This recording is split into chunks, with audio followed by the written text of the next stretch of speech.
Venus is the brightest planet in the night sky. For thousands of years, people in every civilization have been able to see it with the naked eye.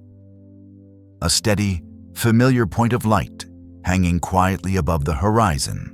But the paradox is this: the surface of Venus is one of the most difficult places to observe anywhere in the solar system. Thick layers of clouds cover the planet almost completely.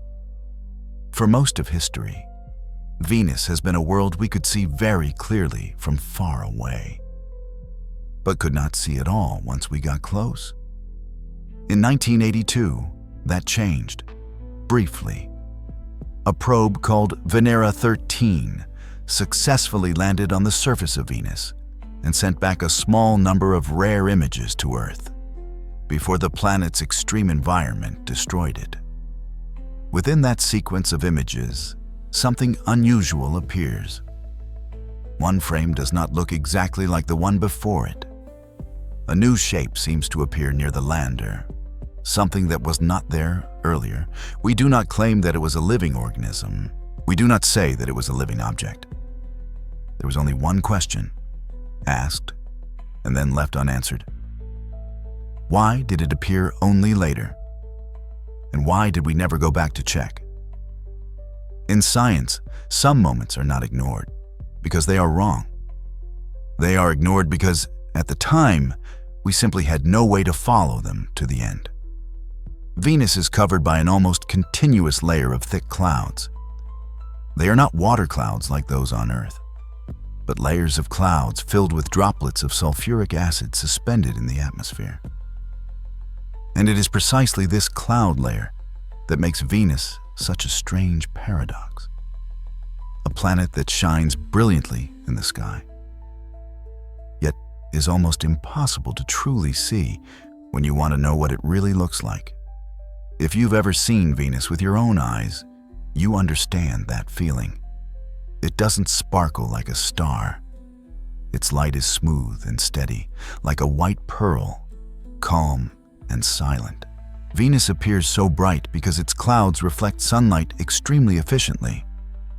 A very large fraction of the incoming sunlight is bounced back into space, as if the entire planet were wrapped in a dull mirror. But the price of that brilliance is simple. Visible light cannot pass through. On Earth, when you look at a mountain, you see it. A camera is simply a more faithful extension of the human eye. Light travels from the object, through relatively clear air, into the lens. You can trust the image, because the path of the light is only minimally disturbed. On Venus, light does not follow such an honest path. It is scattered, reflected again and again between cloud layers, distorted by changes in temperature and pressure, and then lost before it can ever reach the surface. So if you stand in orbit and use a camera the way we photograph Earth, you will see only clouds. And clouds tell you nothing about the terrain below. That is why, for decades, Venus was like a sealed book. We knew it was there, right in front of us. We knew it was close, but we could not read it using the eyes we were familiar with. And Venus's atmosphere is not just a curtain, it is a real weight. The main component of this atmosphere is carbon dioxide, CO2, which makes up the overwhelming majority, with a small amount of nitrogen mixed in. Together, they form a layer of gas so thick that, deep below, it no longer behaves like what we usually think of as air. It behaves more like a gas ocean, pressing down on everything, turning observation into a harsh challenge.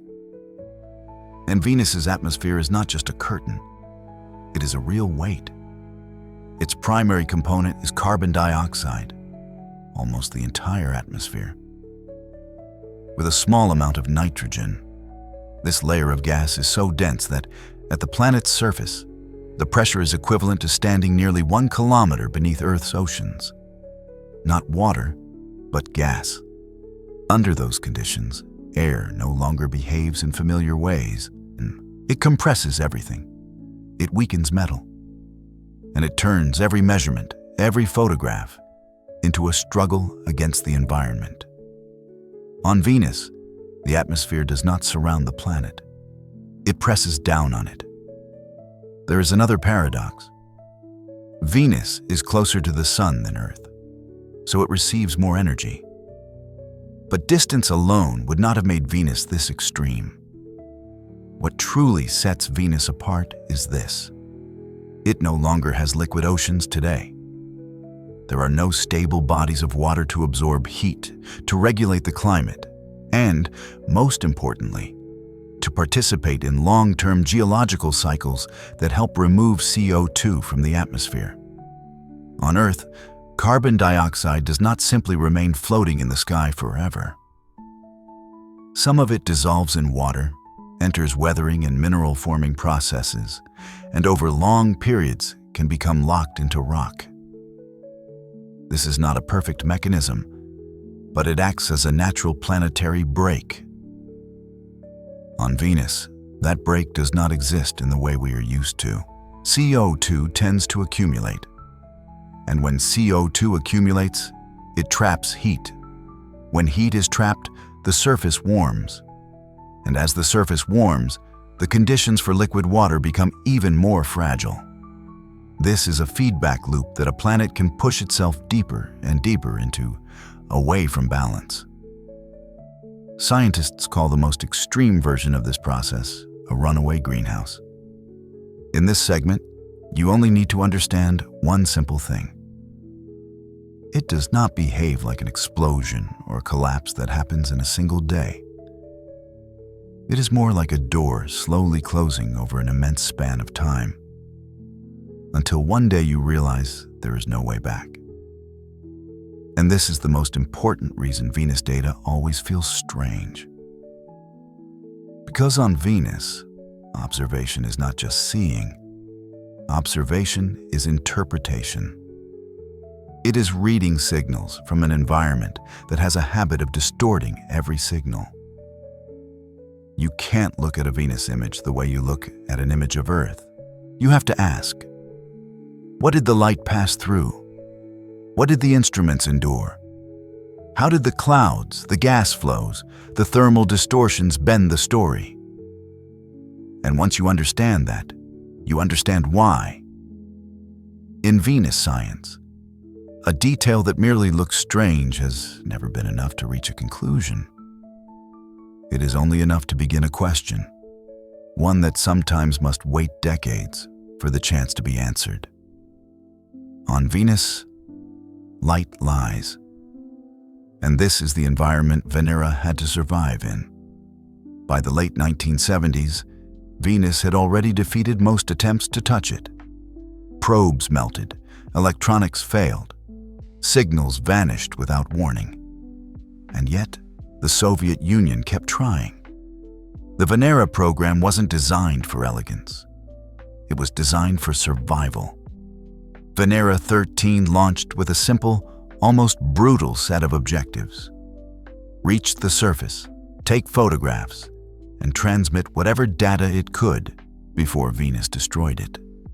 Nothing about this mission assumed comfort or longevity. From the beginning, engineers worked with the expectation that the lander would not last long. Not hours. Not even a full orbit of the planet. Its lifetime would be measured in minutes. When Venera 13 entered Venus's atmosphere, it passed through layers of cloud thick with sulfuric acid. The descent slowed under parachutes, then accelerated again as the lower atmosphere grew denser and hotter. By the time the lander touched the ground, it was entering an environment unlike anything machines routinely face. The temperature at the surface was close to 460 degrees Celsius. Hot enough to weaken metals, hot enough to break down lubricants, hot enough that ordinary electronics would fail almost instantly. And the pressure was worse. At Venus's surface, atmospheric pressure reaches around 92 bars, roughly equivalent to standing nearly 1 kilometer beneath Earth's oceans. Not water pressing in from all sides, but gas. a dense, crushing atmosphere bearing down continuously. This was not an environment you could escape from by sealing a hatch. Pressure seeped into every calculation, every joint, every component. Venera 13 was built like a pressure vessel. Its electronics were housed inside a thick, spherical shell designed to slow the inevitable heat death. Not prevent it, just delay it. Inside that shell, the camera system waited. Unlike modern digital cameras, Venera's imaging system was mechanical and deliberate. There was no sensor capturing a full frame in an instant. Instead, the camera scanned the scene line by line. Each line was recorded, converted into an analog signal, and transmitted back to Earth in sequence. This mattered, because it meant time was always working against the image. Every second the lander remained on the surface, internal temperatures rose. Every scan line was taken under slightly worse conditions than the one before it. There was no opportunity to pause, to adjust, or to try again. Each image was a negotiation between physics and urgency. The goal was simple: get something, anything, back before the system failed. Venera 13 managed to survive for just over 2 hours after landing, far exceeding expectations. But even that success came with limits. The environment was actively degrading the spacecraft the entire time. The lens assembly had to withstand extreme heat. The electronics drifted as temperatures climbed. The signal weakened as components approached their operational limits. Nothing was stable. When images began arriving on Earth, scientists understood immediately what they were looking at. These were not clean photographs in the way images from Mars would later be. They were fragments, slices of information rescued from a collapsing system. Every frame carried the marks of its survival. Distortion wasn't a possibility. It was guaranteed. Thermal noise, pressure effects, mechanical stress, and transmission artifacts all shaped what the final image would look like. And there was no safety net. If a scan line failed, it failed forever. If a component shifted or warped, there was no recalibration. If something appeared unusual in one frame, there was no second chance to verify it from another angle. This is why images from Venus must be read differently. They are not snapshots, frozen in time. They are records of a system fighting to function in conditions it was never meant to endure. Every image from Venus is already damaged before it reaches us. Not because of carelessness, not because of poor engineering, but because Venus allows no neutral observer. The camera was not simply recording a scene. It was leaving behind a trace of its own survival. And as Venera 13 continued its work, scanning, transmitting, overheating, its final images were sent home line by line.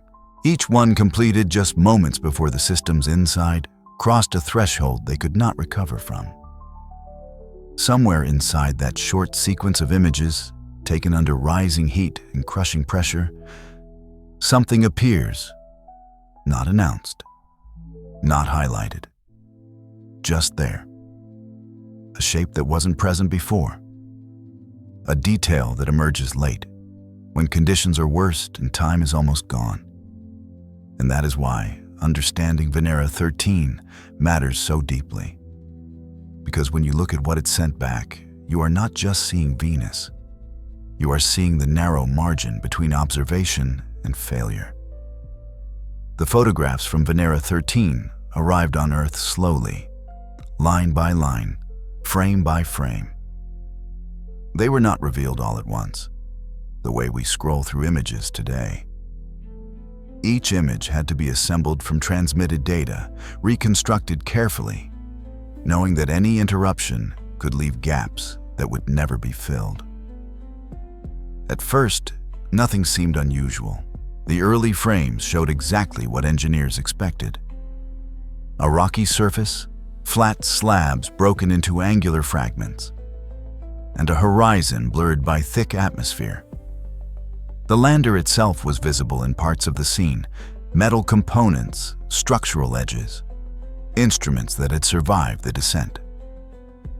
Then, later in the sequence, something changed. In one of the subsequent frames, a new shape appeared near the lander. It had not been present before. It was not visible in the earlier images taken from the same general direction. The difference was subtle, easy to miss, and impossible to confirm by simply checking another photo. The object appeared close to the lander, positioned low against the surface. It did not dominate the frame. It did not announce itself.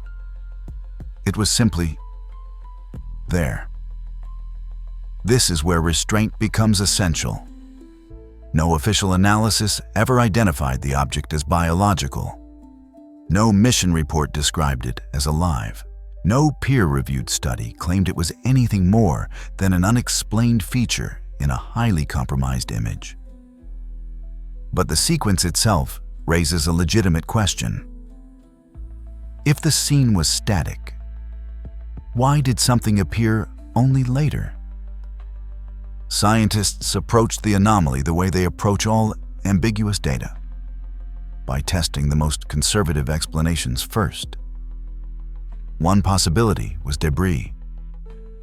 During landing, components could have shifted, fallen, or been dislodged by impact. A protective cover, a fragment of insulation, or part of the lander itself might have entered the camera's field of view after the initial images were taken. Another explanation involved shadows. On Venus, light behaves unpredictably. Diffuse illumination through thick clouds can change subtly as the camera scans, making shadows appear, disappear, or stretch in ways that don't match Earth-based intuition. There were also technical considerations. The camera did not capture a full frame at once. It scanned the image line by line. If a mechanical shift occurred during the scan, or if thermal expansion altered the alignment of components, parts of the image could be distorted or displaced. Compression and transmission artifacts added another layer of uncertainty. The signal traveled across millions of kilometers, reconstructed from analog data under noisy conditions. Small inconsistencies could become visible features. And then there was heat.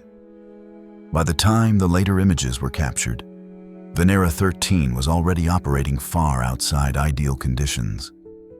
Internal temperatures were rising, materials were expanding, electronics were drifting. Nothing inside the lander was exactly where it had been minutes earlier. Every one of these explanations was plausible. None required invoking something unknown, and none could be conclusively proven or ruled out. That uncertainty is not a failure of analysis. It is the expected outcome when data is limited, degraded, and impossible to reproduce. There was no opportunity to rotate the camera, no chance to adjust focus, no second lander nearby to provide a reference image, no follow-up mission ready to land at the same site. So the anomaly remained what it still is today, an unexplained feature in a single sequence of images, taken under extreme conditions, late in a spacecraft's life. What happened next is just as important as what happened in the image. The data was archived. The mission was deemed a success, and the object was not pursued further. Not because it was dismissed as uninteresting, but because science requires more than curiosity to move forward. Without repeatability, without independent confirmation, and without a way to test competing hypotheses, the anomaly could not become a research focus. It remained a footnote rather than a headline. This is often where popular narratives diverge from scientific reality. From the outside, It can look like something was ignored, or hidden, or quietly set aside. From the inside, it looks different. It looks like a moment where the available tools were not sufficient to justify further pursuit, where asking bigger questions would not have produced better answers. The silence that followed the image was not the silence of secrecy. It was the silence of methodological restraint. And that silence is the most important clue of all, because it tells us something fundamental, not about Venus, but about how science chooses what to chase. The real mystery isn't what the object was. It's why the story ended there. If you're still here with us, thank you. We truly appreciate you taking this time to explore the universe together. We hope this video has given you something valuable, not just information, but a clearer way of seeing how vast and fascinating the cosmos really is. We're always listening, always learning, and always trying to make these journeys deeper and more meaningful for you. If you'd like to support what we do, a simple like, a subscription, or sharing this video helps more than you might think. And without keeping you waiting any longer, let's continue our journey into what comes next. From the outside, the question sounds simple. Something unusual appeared in the images from Venus. So why wasn't it investigated further? The answer begins with a misunderstanding about what science is designed to do. Science is not a system built to chase the strange. It is a system built to test what can be confirmed. Curiosity may start the process, but verification decides whether it continues. In the case of Venera 13, the limitations were immediate and severe. The data set was extremely small. Only a handful of images existed. They were taken under conditions that actively degraded both the spacecraft and the measurements it produced. The environment on Venus did not just challenge the lander, it compromised it in real time. Temperatures rose steadily. Mechanical components expanded, electronics drifted, and the camera itself operated at the edge of failure. Most importantly, there was no opportunity to repeat the observation. No second pass, no alternate angle, no follow-up image taken under improved conditions. In science, a single, non-repeatable observation carries very little weight, especially when it comes from a system known to be under extreme stress. This is where one of the most misunderstood principles of science comes into play. Extraordinary claims require extraordinary evidence. Not because scientists are dismissive, but because history has shown, again and again, that extreme environments generate extreme artifacts. When a strange feature appears in compromised data, the first assumption is not discovery. It is error. And that assumption is not pessimism. It is discipline. In the case of the Venera images, there were multiple ordinary explanations that did not require anything new or unknown. Debris, shadows, thermal distortion, scanning artifacts, transmission noise. None of these explanations could be proven with certainty, but neither could the alternative. And when faced with uncertainty, science follows a hierarchy of explanations. Known mechanisms are always considered before unknown ones. This is sometimes called instrument bias, a tendency to trust the limitations of the equipment more than the apparent meaning of the result. If a camera is known to fail under heat, then heat-related distortion is always the default explanation. Not because it is exciting, but because it is statistically far more likely. There is also a less visible factor at work: institutional inertia. Scientific investigation does not happen in isolation. It depends on missions, funding, hardware, and long-term planning. After Venera 13, there was no immediate mission designed to return to the same location. No lander with a similar camera system. No way to test whether the anomaly would appear again. Without a path forward, questions lose momentum. Not because they are unimportant, but because science must choose where to spend its limited resources. This leads to another reality that rarely appears in documentaries. Science always has more questions than it has time to answer. Every decision to pursue one mystery means setting aside dozens of others. This is known as opportunity cost. Should researchers focus on an ambiguous feature in a single image, or on building better tools to map the planet's surface? Should they investigate a one-time anomaly, or prioritize questions that affect our understanding of planetary evolution as a whole? In the case of Venus, the larger questions won: mapping the surface, understanding the atmosphere, determining whether the planet was geologically active. These were problems that could be addressed with repeatable measurements and new missions. The object in the image did not disappear because it was hidden. It disappeared because it could not be confirmed.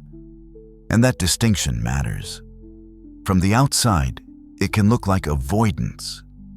From the inside, it looks like caution. Science does not advance by collecting curiosities. It advances by building structures of evidence that can withstand doubt.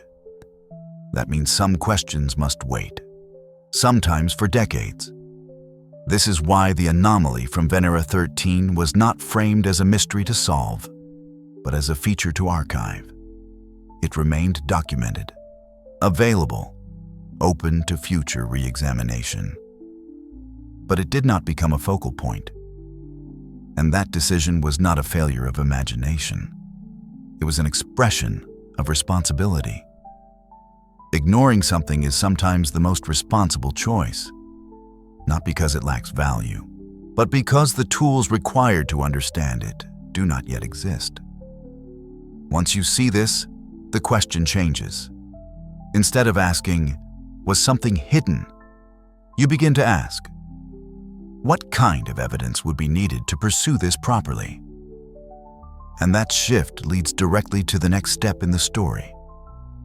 Because to truly understand Venus, to reduce uncertainty rather than multiply it, we had to change how we observe the planet altogether. For most of human history, seeing has meant understanding. If you can look at something clearly, you assume you know what it is. On Venus, that assumption fails. As spacecraft approached the planet, engineers tried the obvious tools first: optical cameras, then improved optics, then infrared instruments designed to peer through haze. Again and again, the result was the same. Visible light was reflected back into space, scattered, diffused, lost in layers of cloud tens of kilometers thick. Infrared offered only limited relief. Some wavelengths could penetrate deeper than visible light, but never enough to reveal the surface in a reliable way. The signal weakened.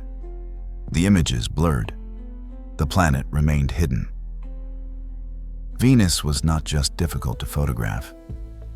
It was actively resisting being seen. At some point, scientists had to accept a hard truth. If they insisted on using light, they would never truly understand this planet. So they stopped trying to see Venus the way humans see. Instead, they changed senses. Radar does not work like a camera. It does not wait for a light to bounce off an object and return to a lens. It creates its own signal. A radar system sends out pulses of radio waves. Those waves travel through the atmosphere, strike the surface, and scatter back. The returning signal is then measured, not for color, but for timing, strength, and texture. This difference matters. Radio waves are not blocked by Venus's clouds. They pass through sulfuric acid droplets without hesitation. They are unaffected by the planet's thick haze. Radar doesn't care about clouds, and that single fact changed everything. When radar signals return, they do not produce images in the familiar sense. They produce data maps. Bright areas in radar images do not mean light-colored surfaces.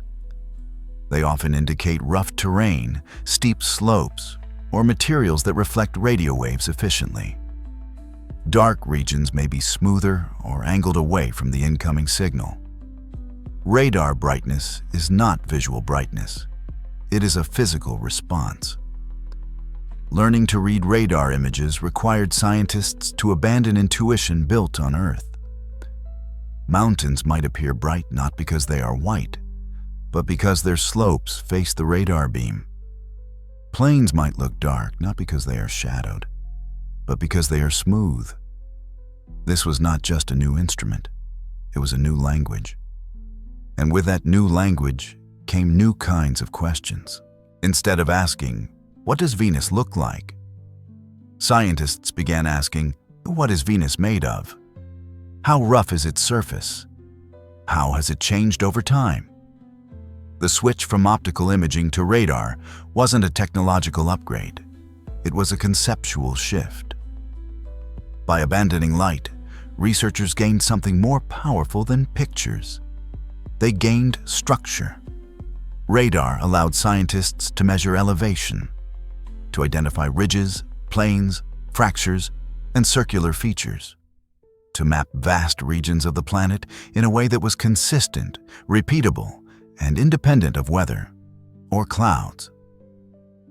For the first time, Venus could be studied as a physical landscape, not just a glowing disk.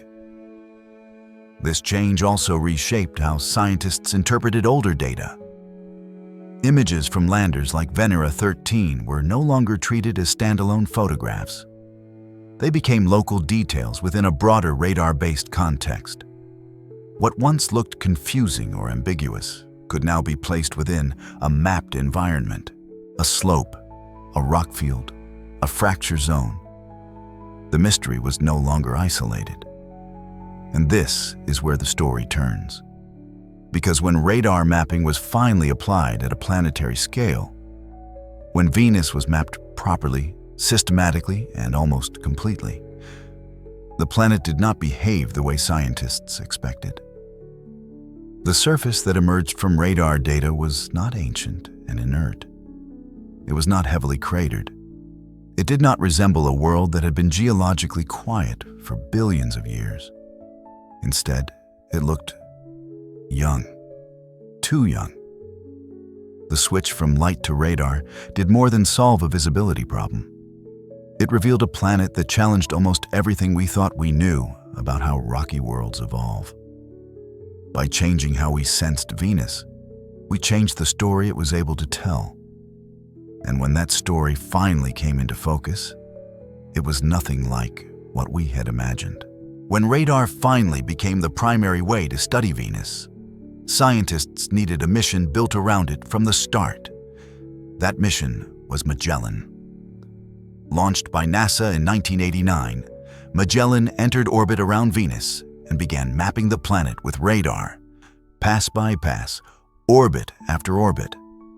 Unlike earlier missions that provided glimpses or partial coverage, Magellan was designed to do something far more ambitious. It would map nearly the entire surface of Venus.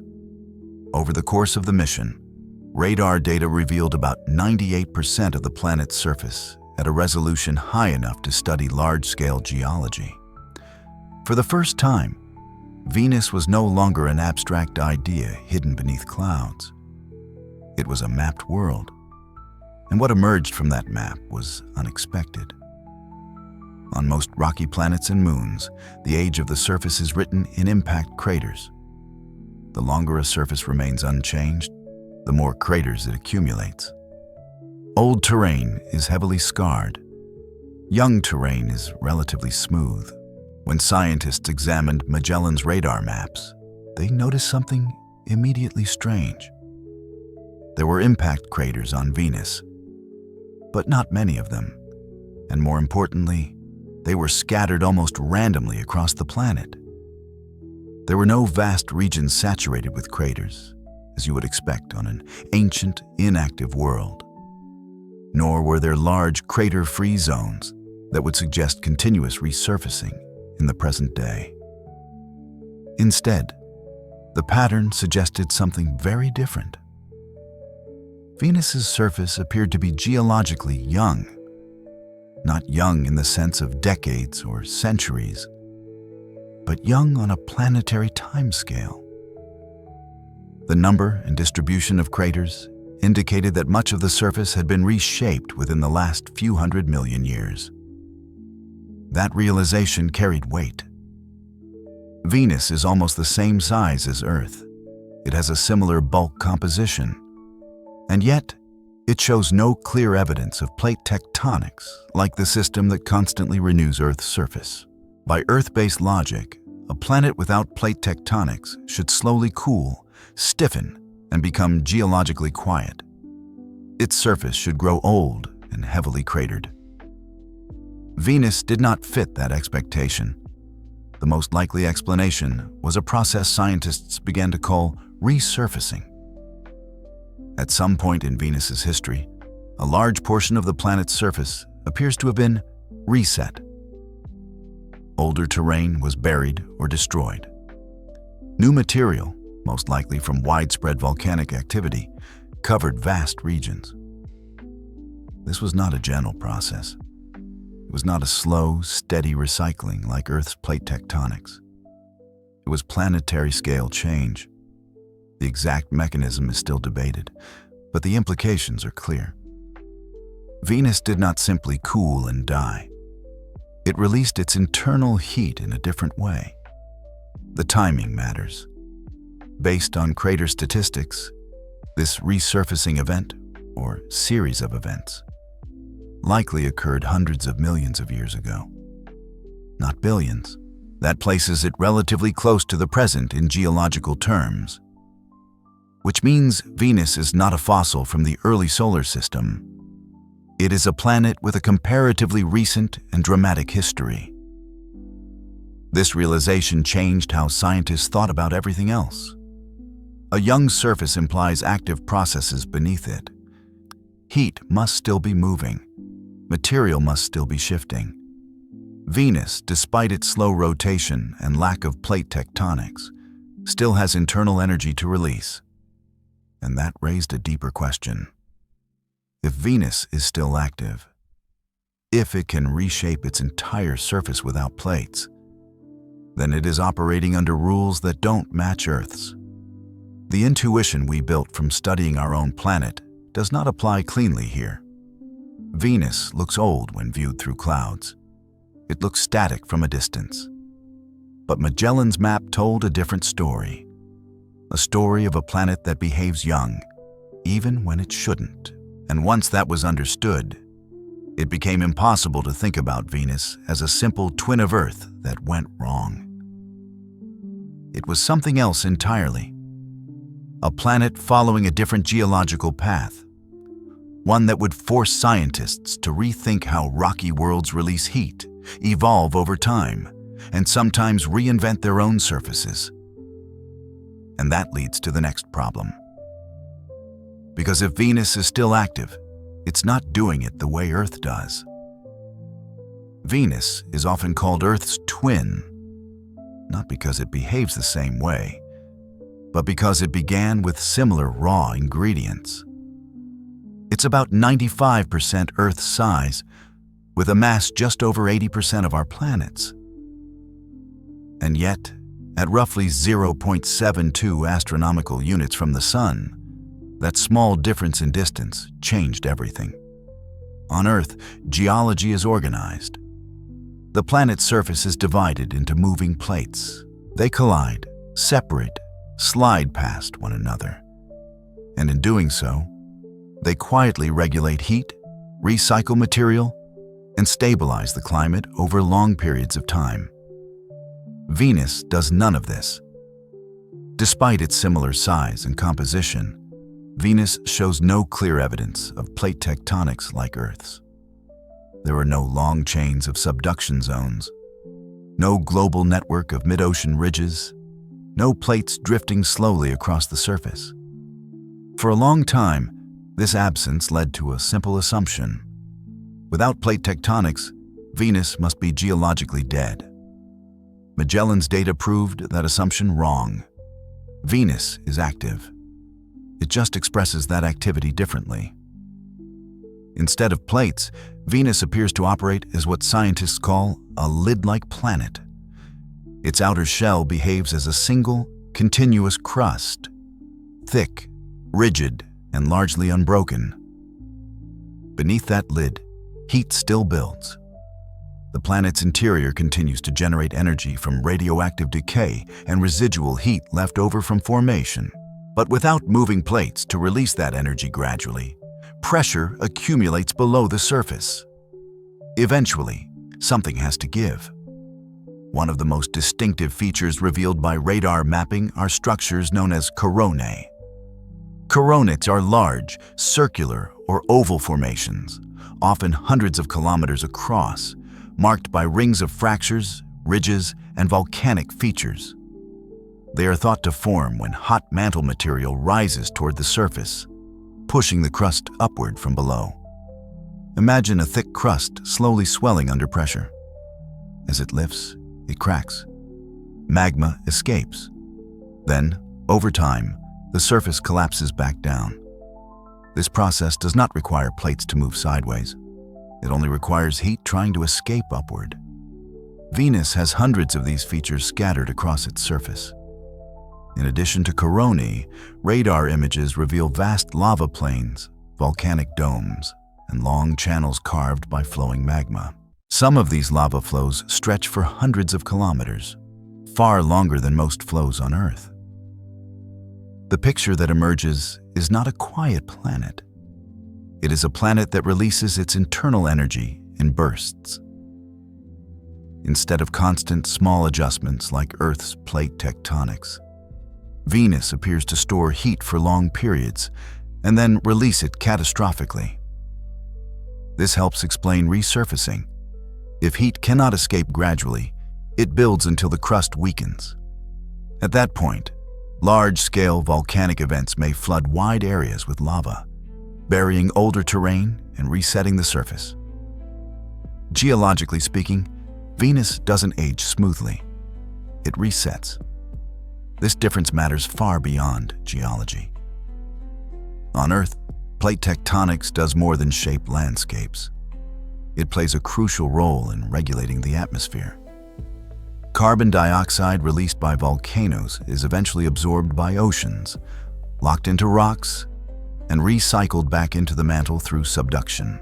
Over millions of years, this process acts like a planetary thermostat. Venus has no such system. Without plate tectonics, and without liquid oceans to dissolve carbon dioxide, there is no efficient way to remove CO2 from the atmosphere once it is released. Volcanic activity adds gas, but nothing takes it away. Over time, the atmosphere thickens. The greenhouse effect intensifies. Surface temperatures rise. In this sense, Venus's geology and climate are inseparable. The same processes that allow the planet to remain geologically active also trap heat at the surface. Activity does not bring balance. It brings accumulation. This is a crucial point. Geological activity is not automatically a sign of habitability. It depends on how that activity is organized. Venus may be alive beneath its surface, but it is alive in a way that steadily pushes the planet toward thermal extremes. The absence of plate tectonics did not make Venus safer or more stable. It removed the mechanisms that could have moderated its climate. And once those mechanisms were gone, the planet began moving in only one direction: toward heat, toward pressure, toward a climate that could no longer correct itself. This is where Venus's story shifts, not from mystery to explanation, but from difference to consequence. Because the same geological system that reshaped Venus's surface also set the stage for its most dramatic transformation. Venus sits closer to the Sun than Earth does. That single fact means it receives more solar energy, day after day, over billions of years. But distance alone does not explain the world we see now. If Venus were simply warmer Earth, it would still have a climate. It would still have weather in the familiar sense. And it would not have a surface hot enough to melt lead. What made Venus extreme was not one event. It was a process. Slow, relentless, and self-reinforcing. On Earth, liquid water changes everything. Oceans absorb heat. They move energy around the planet, and they participate in a deep planetary cycle that quietly stabilizes the atmosphere. Over long time scales, carbon dioxide doesn't just accumulate in Earth's sky, it gets pulled out. CO2 dissolves in rainwater. It reacts with rocks. It becomes locked into minerals. And through a process known as the carbonate-silicate cycle, much of that carbon is stored in Earth's crust for millions of years at a time. Earth has many complexities, but this is one of its most important breaks.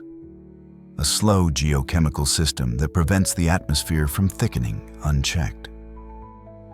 Venus lost that break. At some point in its history, whether early or later is still debated, Venus could no longer sustain stable liquid water on its surface. Without lasting oceans, carbon dioxide had nowhere reliable to go. The gas that volcanoes released stayed in the atmosphere. And as CO2 accumulated, the greenhouse effect intensified. More greenhouse gas meant more trapped heat. More trapped heat meant a hotter surface. And a hotter surface made the conditions for liquid water even worse. If any water remained, it began to evaporate. That mattered because water vapor is itself a powerful greenhouse gas. So as temperatures rose, more water entered the atmosphere as vapor, which trapped even more heat, which raised temperatures again. Heat didn't escape, it fed itself. This is the heart of a runaway greenhouse, a positive feedback loop that pushes a planet away from balance, not toward it. Once that loop takes hold, it becomes harder and harder to reverse. Over time, Venus's atmosphere thickened into something closer to an ocean of gas. Pressure rose, heat built up, and the planet moved toward the extreme state we measure today. At the surface, temperatures hover around 460 degrees Celsius, hot enough to destroy most electronics in minutes, hot enough to weaken metal and soften seals. And the pressure reaches about 92 bars, roughly equivalent to being nearly 1 kilometer beneath Earth's oceans. It's an important comparison because it helps you feel what those numbers mean. On Earth, water pressure rises as you go deeper. At a kilometer down, the weight above you is enormous. On Venus, that crushing weight comes from air, from a dense atmosphere pressing down continuously, everywhere, all the time. This is why Venus is the hottest planet in the solar system. Even though Mercury sits closer to the Sun, Mercury has almost no atmosphere to trap heat. Venus does. And that atmosphere acts like a thermal blanket so thick that it becomes a prison. But the most unsettling part of this story is the timescale. This was not a sudden catastrophe. It was not a single day where the climate broke. It was a geological drift, a slow sequence of reinforcing steps that could unfold over hundreds of millions of years. A planet can cross a boundary without noticing it has crossed. And by the time the consequences become obvious, the old conditions are no longer accessible. This is why Venus matters. Not because it is a warning in a dramatic sense, but because it shows how fragile the balance of a rocky planet can be.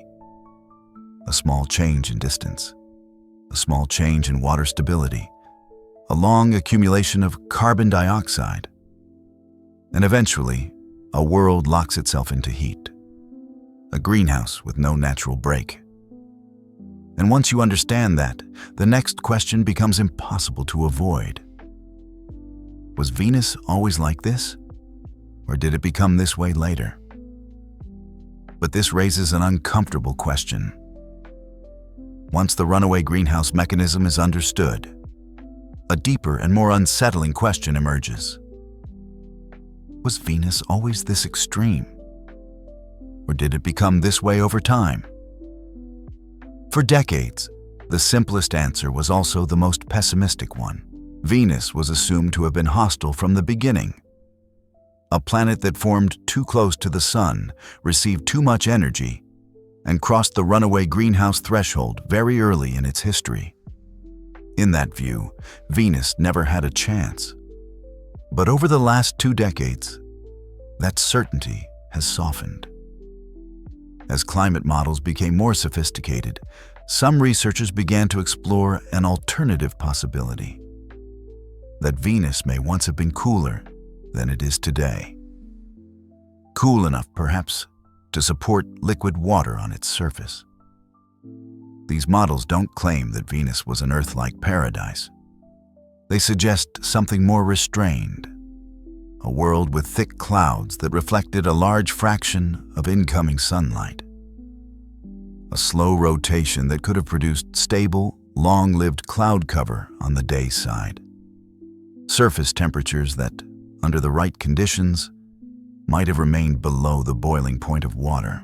In some simulations, these mild conditions persist not just briefly, but for a surprisingly long time, possibly until a few 100 million years ago. If those models are correct, Venus may not have started as a runaway world. It may have crossed that threshold later, after a long period of relative stability. That idea is provocative, but it is far from settled. There is a second school of thought that remains deeply skeptical. In these models, Venus receives too much solar energy from the very beginning. Even thick cloud cover is not enough to compensate. Water vapor accumulates rapidly in the atmosphere, enhancing the greenhouse effect before any stabilizing cycles can take hold. In this scenario, liquid water may have existed briefly, but not long enough to fundamentally shape the planet's geology or atmosphere. The runaway greenhouse, in this view, is not a late accident. It is an early inevitability. Both perspectives are grounded in physics. Both rely on climate modeling that pushes our understanding of planetary atmospheres to its limits. And neither can be confirmed directly. This is the core problem. The surface of Venus does not preserve ancient history. On Earth, we can drill into old rocks. We can analyze sediments laid down billions of years ago. We can trace isotopic signatures that record past oceans and atmospheres. Venus offers no such archive. The resurfacing events revealed by Magellan appear to have erased most of the planet's older surface. If ancient oceans once existed, their geological fingerprints may have been buried under kilometers of volcanic material. Crater statistics can tell us that the surface is young. They cannot tell us what came before it. Atmospheric measurements offer hints, but not answers. The ratio of certain isotopes suggests that Venus lost large amounts of water over time. But when that loss occurred, and how quickly, remains uncertain. Did Venus slowly dry out as the sun brightened? Or did it lose its water early in a catastrophic phase driven by intense heating? The data allows for multiple interpretations. This is not a failure of science. It is science operating at its frontier. In popular storytelling, uncertainty is often treated as weakness. But in scientific practice, it is a signal that the question is still alive. The debate over Venus's past remains unresolved not because scientists lack imagination, but because the evidence needed to settle it has been erased, or lies buried beyond our current reach. What makes this debate so persistent is not just curiosity about Venus itself. It is what Venus represents. If Venus was always hostile, then its fate tells us something about planetary boundaries, about how narrow the conditions for long-term stability might be. But if Venus was once mild, if it maintained temperate conditions for billions of years before tipping into catastrophe, then it becomes a far more troubling example. It suggests that planets can appear stable for immense stretches of time, only to cross a threshold from which there is no easy return. At present, science cannot choose between these stories with confidence. There is no consensus, no final paper that closes the debate. And that uncertainty is not a flaw to be smoothed over. It is an honest reflection of how incomplete our view still is. Venus has not given us its full history, only fragments. What we know for certain is this: the planet we see today is the product of long-term processes, not sudden accidents. Its extreme climate is the result of interactions between geology, atmosphere, and solar energy unfolding over immense spans of time. Whether that path was inevitable from the beginning or the result of a late and irreversible shift remains one of the most important unanswered questions in planetary science. And the reason it matters is simple. If we want to understand the limits of rocky planets, what keeps them stable, what pushes them over the edge, and how common either outcome might be, we have to understand Venus. Not as a cautionary tale, not as a failed Earth, but as a world with its own history, one that may never be fully recovered, yet continues to challenge our assumptions with every new observation. And the story does not end in the past, because even today, Venus continues to surprise us. For a long time, Venus was treated as a planet whose biggest questions had already been answered.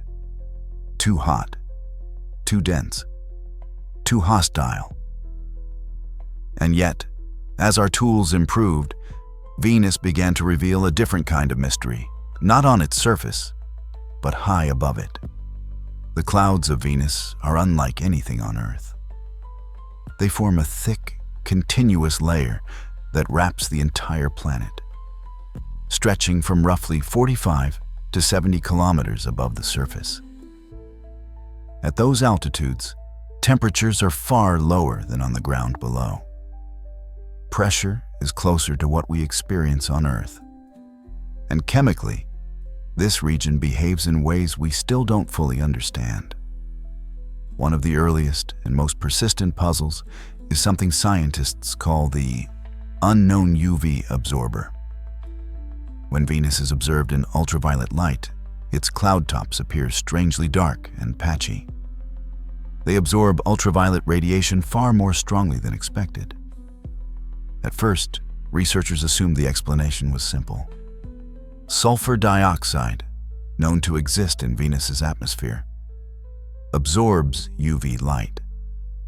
But when models were updated, the numbers didn't add up.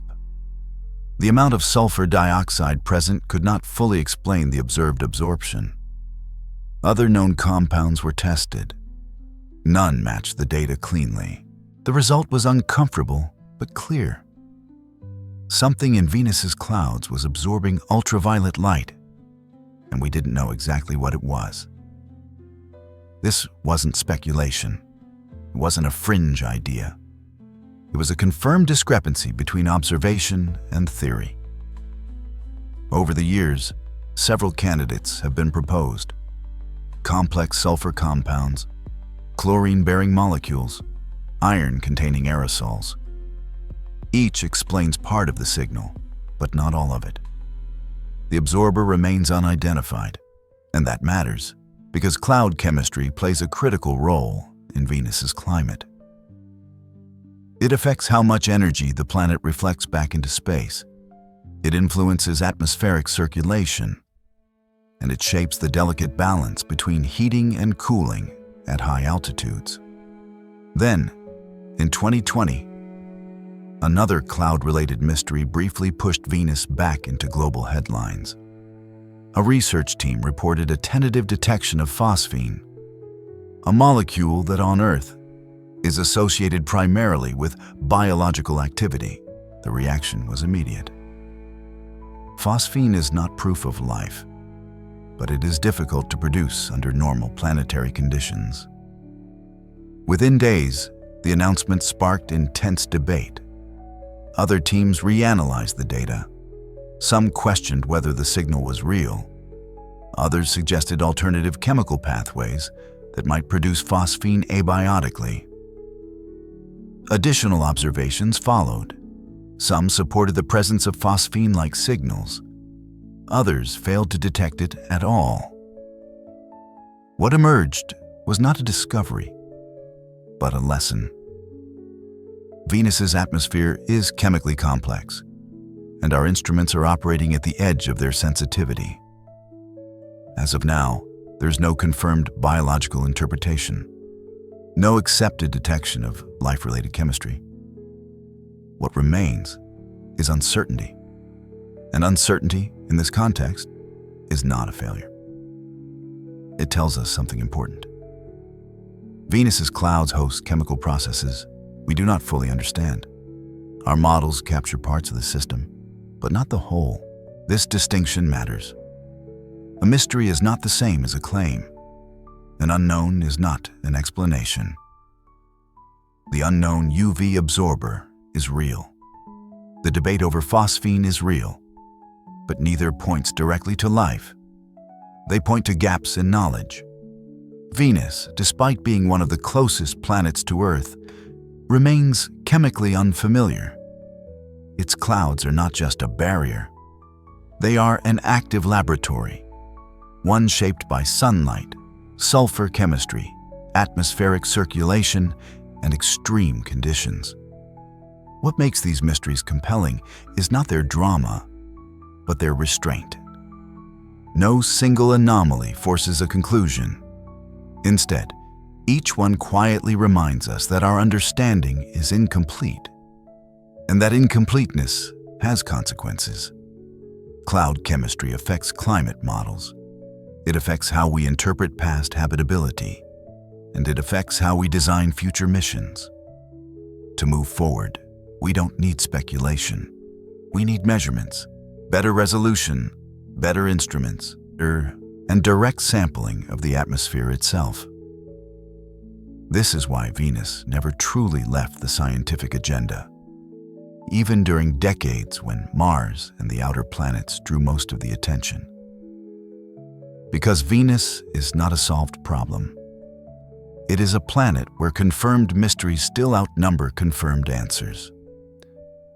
And the more we learn, the clearer it becomes that remote observation alone is not enough. If we want to understand what is happening inside those clouds, what absorbs the ultraviolet light, what drives the chemistry, and what processes we've missed, we have to return, not to chase headlines, not to hunt for life prematurely, but to do what science does best when it reaches its limits. Go back, measure again, and let the data speak. Venus has never truly been forgotten. Over the course of space exploration, more than 40 missions, flybies, orbiters, landers, and atmospheric probes have been directed toward this planet. Some succeeded briefly. Many failed quickly. All of them added fragments to a story that was never fully complete. For a long time, progress slowed. Not because Venus stopped being interesting, but because it demanded tools we did not yet have.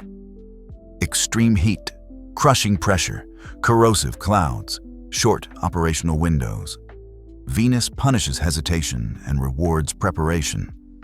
And for decades, science waited. That wait is now ending. For the first time in generations, a coordinated return to Venus is underway. not to glance at the planet, but to study it properly. One of the most anticipated missions is Da Vinci. Unlike orbiters that observe from afar, Da Vinci is designed to descend directly through Venus's atmosphere. It will fall slowly, measuring temperature, pressure, chemistry, and composition as it passes through each layer. This matters. Remote sensing can infer, but direct sampling can confirm. Da Vinci will analyze noble gases, trace elements, and isotopic ratios. The chemical fingerprints that reveal how an atmosphere formed and how it changed over time. For the first time in decades, we will have modern, in situ data from within Venus's clouds. Another mission, Veritas, takes a different approach. Using advanced radar, Veritas will remap Venus's surface at much higher resolution than Magellan ever could. It will search for subtle signs of deformation, faults, warps, regions that suggest recent or even ongoing geological activity. Together, these missions represent a shift in philosophy. We are no longer asking, what does Venus look like? We are asking, how does Venus work? And that change opens old questions in new ways. Questions about resurfacing, about volcanic activity, about how gases move between the interior and the atmosphere. And yes, questions about anomalies, not as isolated curiosities, but as data points within a broader system. This is the crucial difference. In the era of Venera, science did what it could with what it had. Limited images, brief lifetimes, no opportunity to follow up. Today, missions are designed with continuity in mind, with redundancy, with precision instruments built to measure, not guess. If something appears again, it won't be alone in the data. It will be surrounded by context. And that context is what allows science to move forward responsibly. This is why the story of Venus never truly ended.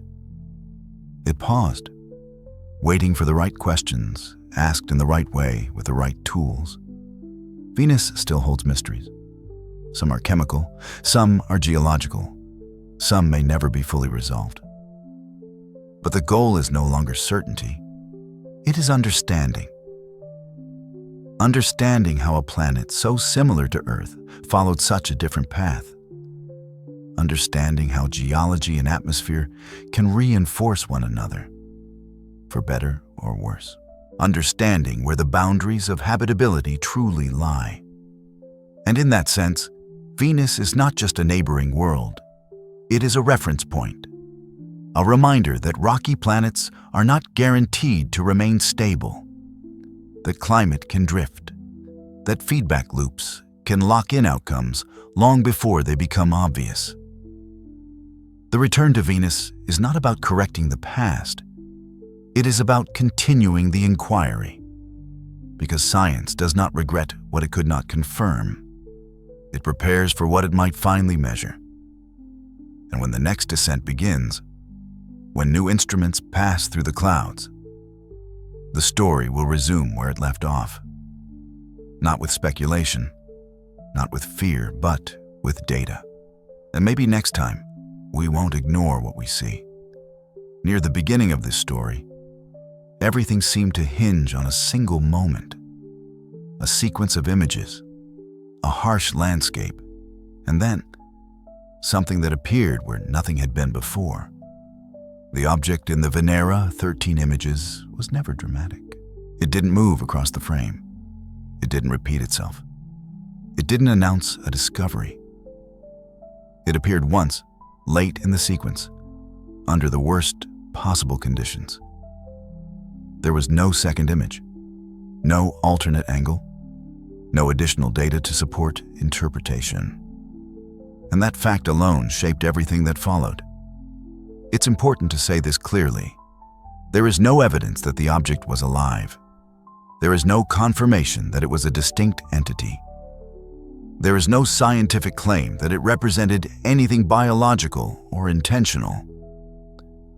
What existed was a single, ambiguous feature, captured by a camera that was overheating, operating under crushing pressure with only minutes left before failure. But the significance of that object was never about what it was. It was about what it revealed. On Venus, every observation is compromised. Heat warps materials. Pressure alters mechanics. Time compresses opportunity, even before the data reaches Earth. It has already been shaped by survival. The Venera camera did not record a neutral scene. It recorded a struggle. And science, faced with that struggle, had to choose. It could chase a phenomenon that could not be repeated, could not be verified, and could not be tested with available tools. Or it could focus on building a broader understanding, mapping the surface, studying the atmosphere, and developing methods that would reduce ambiguity in the future. That choice was not driven by fear, and it was not driven by secrecy. It was driven by responsibility. Science is not a catalog of everything strange that ever appeared. It is a system designed to resist being misled. That resistance sometimes looks like indifference, but it is not. It is caution. Throughout the history of science, there have been many such moments. Anomalies that appeared too early, observations that arrived before the tools needed to interpret them, signals that could not be separated from noise. Some of those moments were revisited decades later. Once instruments improved, once theories matured, once context became available. Others were not. Not because they were wrong, but because science must always choose where to invest its attention. Ignoring something is not the same as denying it. It means placing it in a category that says, not yet testable. That category is not a dead end. It is a pause. What matters is not whether something was ignored once, but whether we return when conditions change. And in the case of Venus, those conditions are changing now. Better instruments, better models, better missions. We are no longer dependent on a single camera fighting for minutes of survival. We are building systems designed to observe continuously, to measure directly, and to confirm independently. That is the difference between curiosity and understanding. The object that appeared on Venus did not fail to become a discovery. It succeeded in something quieter. It exposed the limits of observation at the time. It marked the boundary between what could be seen and what could be known. And in doing so, it forced science to confront an uncomfortable truth. That sometimes the most honest answer is not an explanation, but restraint. Science does not chase every mystery, and that is its strength. Because chasing everything leads to believing too much. The story of Venus is not a story of something hidden. It is a story of something postponed. Postponed until the right questions could be asked. Postponed until the right tools could be built. Postponed until ambiguity could be replaced with evidence. In the end, the object wasn't the story. The story was about timing, about readiness, about the discipline required to wait, and about a planet that continues to remind us that understanding does not arrive all at once. Sometimes, it arrives only when we are prepared to see clearly.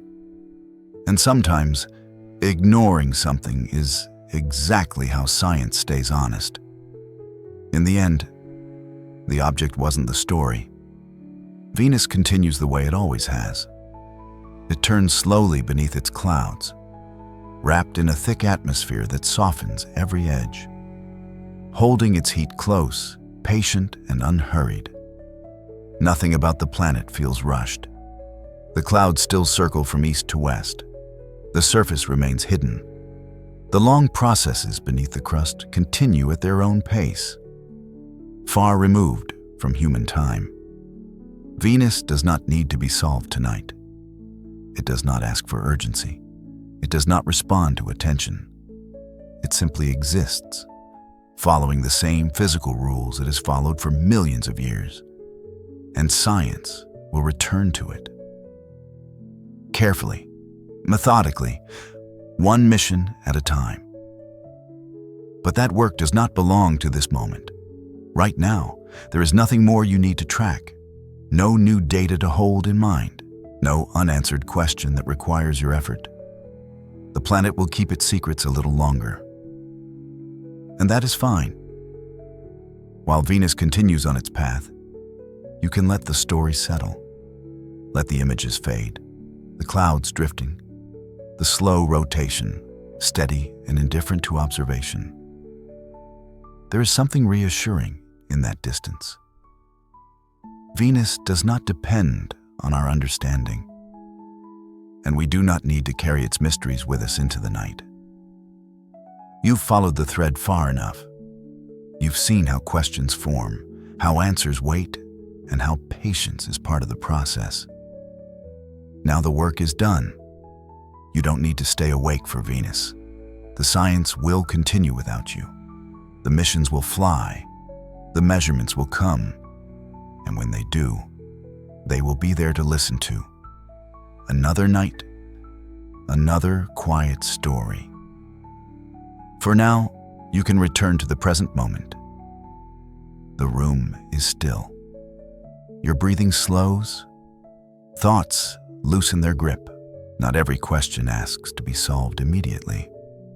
Some exist simply to remind us that time is generous, and that understanding unfolds best when it isn't forced. Venus will keep turning.